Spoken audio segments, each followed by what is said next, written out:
Bonjour, Mme Talbot. Bonjour, M. Beausoleil. Mme Talbot, tout d'abord, essentiellement, quel est votre parcours avant de décider de vous lancer en politique? J'ai eu la chance et le privilège de servir, c'est bien une expression que j'aime, servir des organisations événementielles ou culturelles et des organisations à but non lucratif au cours des 30 dernières années. J'ai commencé ma carrière en communication marketing comme responsable des communications, des relations publiques, puis assez rapidement, j'ai migré vers des positions de direction, de gestion. Et j'ai donc aussi pu arriver à c'est-à-dire des positions de direction d'organismes à but non lucratif où j'ai pu vraiment développer des compétences de management, de financement et tout. Donc, j'ai eu la chance de travailler au Musée de la civilisation, au Festival d'été de Québec, et à l'Orchestre symphonique de Québec aussi pendant presque 10 ans, j'ai été directrice générale adjointe. Et dans les dernières années, le mandat le plus important que j'ai réalisé, c'est à titre de présidente directrice générale de la Fondation du Musée national des beaux-arts du Québec, où je travaillais avec une magnifique équipe à réaliser la construction du pavillon Pierre Lassonde, qui fait bien sûr maintenant la fierté du musée, mais aussi, je pense, beaucoup de résidents de la grande région de Québec. Oui, vous êtes originaire de la région de Québec? Absolument, absolument, oui. Ouais. Pourquoi la politique dans votre vie maintenant, 2019? Bonne question. Je vous dirais, c'est une question que je ne me posais pas même il y a 6 mois. C'est aussi récent que ça. J'ai toujours eu énormément d'estime pour les gens qui s'impliquent en politique, que ce soit au niveau bénévole, mais aussi pour ceux qui choisissent d'être à l'avant, en premier plan. J'ai beaucoup d'estime pour ces personnes-là parce que je sais que c'est un engagement extrêmement exigeant. Je disais que j'avais cette même estime-là aussi pour les entrepreneurs, les gens que je côtoyais dans mon travail. J'ai eu cette invitation à un moment de ma carrière où j'avais déjà accompli quand même plusieurs réalisations professionnelles qui me rendaient très fière et qui m'ont rendu, je dirais, qui m'ont nourri au fil des 30 dernières années. Et cette invitation-là à faire une différence pour le plus grand nombre, c'est vraiment ce qui m'a attirée. J'ai été, bien sûr, pour moi, je l'ai dit à quelques reprises, les valeurs du Parti libéral du Canada correspondent à mes valeurs personnelles, c'est-à-dire des valeurs d'engagement envers la famille, la classe moyenne, les gens qui en ont besoin. Personnellement, moi, je suis une maman de 4 enfants qui aujourd'hui sont bien grands. Je suis même grand-maman depuis 1 an. Et j'ai eu besoin du support de l'État à certains moments de ma vie où je travaillais fort, mais j'avais besoin de l'allocation, peu importe comment on appelle une prestation. J'avais besoin du support de l'État pour joindre les deux bouts puis élever dans la dignité ma famille. Et cet engagement que le gouvernement libéral a pris dans les 4 dernières années, pour moi, ça me parlait beaucoup. C'était aussi un gouvernement qui a réinvesti de façon très importante en culture. Ça peut sembler un mot très théorique, la culture, mais ça touche tout le monde. Ça touche les communautés. Ici, dans Portneuf-Jacques-Cartier, les ateliers d'artistes, les petits centres d'exposition. Ça touche aussi, bien sûr, les grands musées, où j'ai eu la chance de travailler au Musée des beaux-arts. Mais la culture, pour moi, c'est un vecteur de bonheur. C'est la connexion, c'est notre âme. C'est ce qui fait qu'on est heureux, qu'on chante, qu'on danse, qu'on voit des belles couleurs. Et les coupures qui avaient été faites par le gouvernement précédent avaient eu un impact extrêmement sévère sur les organisations culturelles. J'en sais quelque chose. Je travaillais là-dedans dans les 10 années où il y a eu des coupures massives. Et de voir comment un gouvernement qui s'engage dans sa communauté de façon très concrète, qui investit dans l'humain. C'est pas une dépense quand on donne une allocation canadienne pour un enfant, pour une famille qui peut élever davantage ses enfants dans la dignité. Pour moi, c'était vraiment ça. C'était au moment où on m'a parlé, je me suis dit, OK, j'ai 30 ans d'expérience en gestion, en gouvernance. J'ai défendu beaucoup de causes, la cause des femmes, la cause de la culture.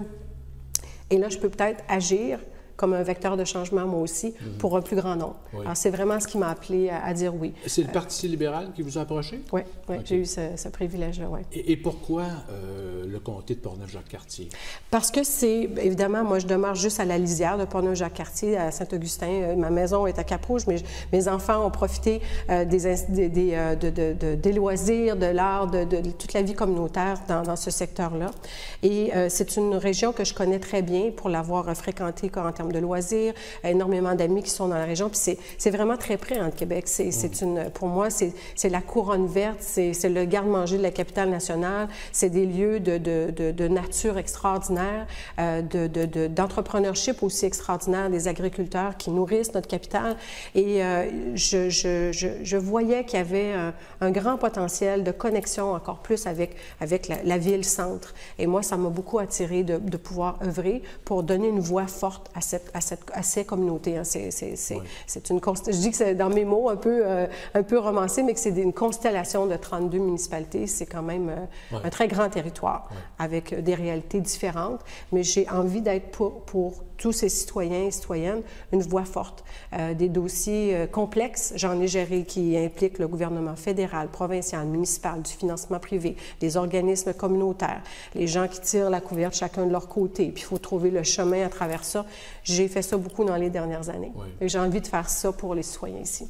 Dans la mesure de votre connaissance du comté de Portneuf-Jacques-Cartier, quels sont les principaux enjeux selon vous? Écoutez, il y a plusieurs municipalités de Portneuf-Jacques-Cartier qui connaissent une croissance démographique exponentielle, bien au-delà de la moyenne de la région de Québec.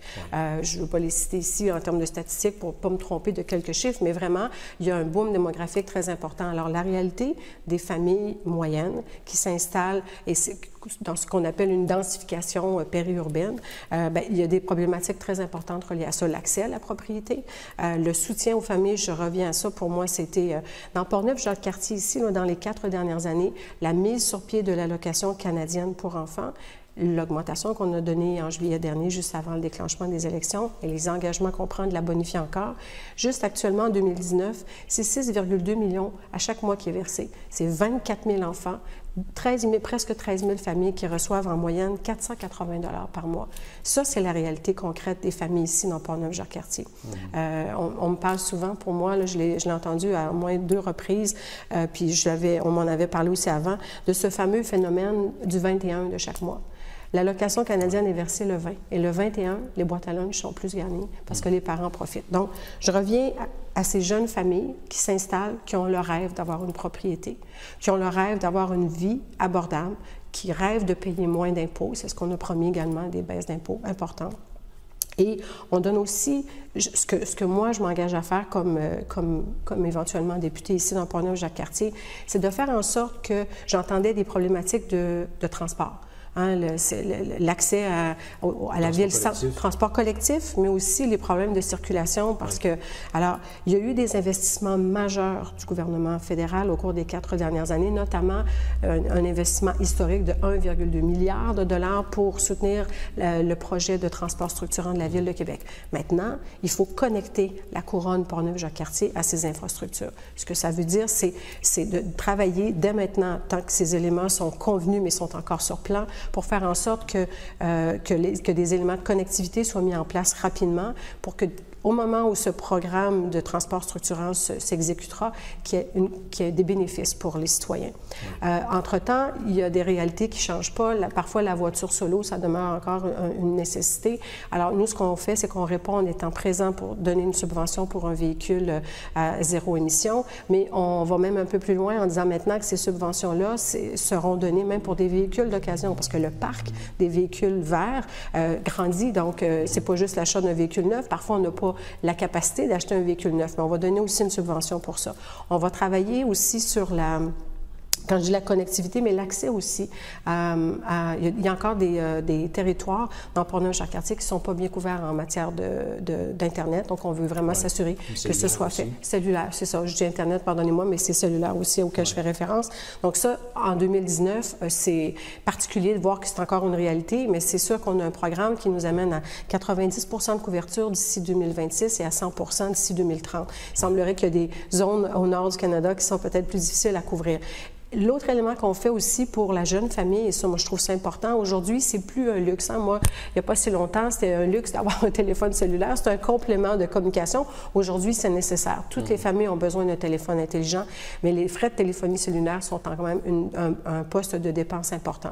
Oui. Nous, ce qu'on s'engage, c'est à négocier avec les grandes compagnies pour faire baisser jusqu'à 25 % les frais de cellulaire. Donc, juste avec la baisse d'impôts et la baisse de 25 % sur les factures moyennes de téléphone cellulaire, c'est 1 600 $ dans les poches de plus des citoyens. Et ça, c'est à part de l'allocation canadienne pour enfants. Comment vous interprétez les grandes manifestations sur le climat qui viennent de se dérouler à Montréal, Québec, un peu partout dans le monde? Comment vous interprétez ça?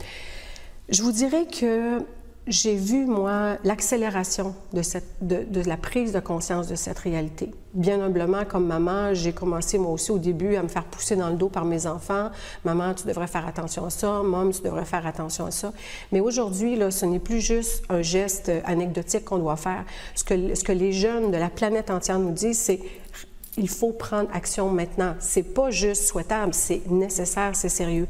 On a reconnu, notre gouvernement a reconnu au printemps dernier, par une motion à la Chambre des communes, déposée par la ministre de l'Environnement, que nous étions, le Canada reconnaissait d'être en urgence climatique. Ce que les jeunes ont fait en descendant dans la rue le 27 septembre dernier, moi j'y étais aussi, il y avait une énergie extraordinaire, mais aussi une prise de conscience que nous avons, vous et moi comme adultes, qu'il faut qu'on fasse des différences. Alors, moi, ça, c'est un autre élément très important de ce gouvernement qui a fait des gestes courageux.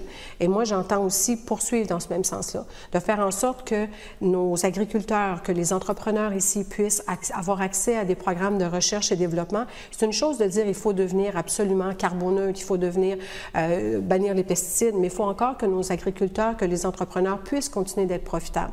Alors, il faut les aider dans la transformation, ça, c'est une chose. Puis il faut aussi les aider à déceler quelles sont les opportunités de croissance. Que les technologies vertes, c'est aussi une capacité de croissance économique fulgurante, mais il faut qu'on puisse les accompagner. Donc ça, donc personnellement, je considère que c'est définitivement un engagement fondamental que notre gouvernement fait et va faire. Et je comprends que l'entrevue d'aujourd'hui n'est pas d'aller dans le camp de l'opposant, mais clairement, les gestes courageux qu'on a faits sont reconnus à travers le monde et on entend continuer comme ça. Comment voyez-vous la fonction ou le travail d'un député? La première importance, c'est d'avoir une posture d'écoute. Pour moi, c'est fondamental. J'ai toujours agi comme ça dans ma carrière, en écoutant les dirigeants d'une organisation, les employés, les artistes. Parfois, quand j'ai travaillé avec l'orchestre, il y avait 70 musiciens fantastiques, mais qui avaient une vie à raconter et des enjeux qu'on devait entendre. Alors moi, j'ai l'intention d'être à l'écoute des citoyens, des dirigeants municipaux, des gens, des organismes communautaires. Deuxièmement, il faut quelqu'un qui travaille très fort, mais très fort avec engagement.